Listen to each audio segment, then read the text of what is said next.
alors ça c'est culte aussi, hein.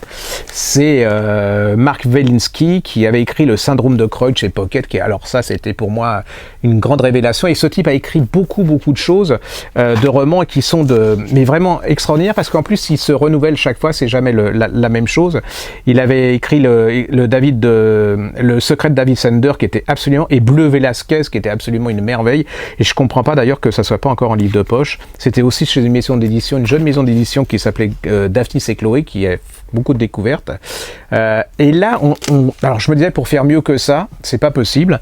Eh bien, il a fait... On retrouve le suspense, l'art d'écrire et de nous captiver. Ça s'appelle Dossier Vasselot de Welinsky, et c'est chez French Pop. Si vous voyez des livres de chez French Pop, c'est vraiment une très bonne édition avec des choses originales un peu différentes. C'est une petite maison d'édition, mais dans le bon sens du terme, où il y a beaucoup d'originalité, de recherche, on peut se mettre en danger. D'ailleurs, ils se mettent beaucoup en danger parce que c'est pas évident. Dossier Vasselot, c'est très simple, hein. C'est une jeune femme qui est... tout va bien, hein. Elle est chasseur de tête. Elle réussit sa vie, son mari, tout va bien, il n'y a pas de problème. Puis un jour, il y a un PDG d'une entreprise, hein, Vasselot, qui vient d'avoir une grande entreprise de luxe et qui lui dit, écoutez, il va falloir que vous coachiez une de ma responsable financière parce qu'elle ne va pas bien du tout. Elle est en train de faire un burn-out et on voudrait bien la garder. Là, elle va commencer à voir cette jeune femme et très compliqué. Alors, en plus de ça, c'est de voir comment fonctionne une grande entreprise. Vous voyez, les rivalités, voilà. Je vous la fais vite, hein, mais c'est un suspense d'enfer.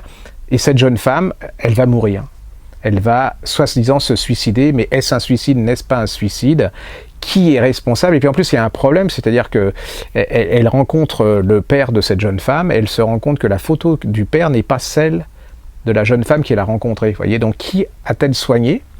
Et puis il va arriver un truc alors extraordinaire, c'est qu'elle va coacher quelqu'un de très particulier qui va l'aider à résoudre cette enquête. C'est un monsieur que vous connaissez tous, qui a une situation très importante en France et qui va vous... Je ne vous le dirai pas. Ben non, je vous le dirai pas. Non, mais non. Vous voulez que je vous le dise?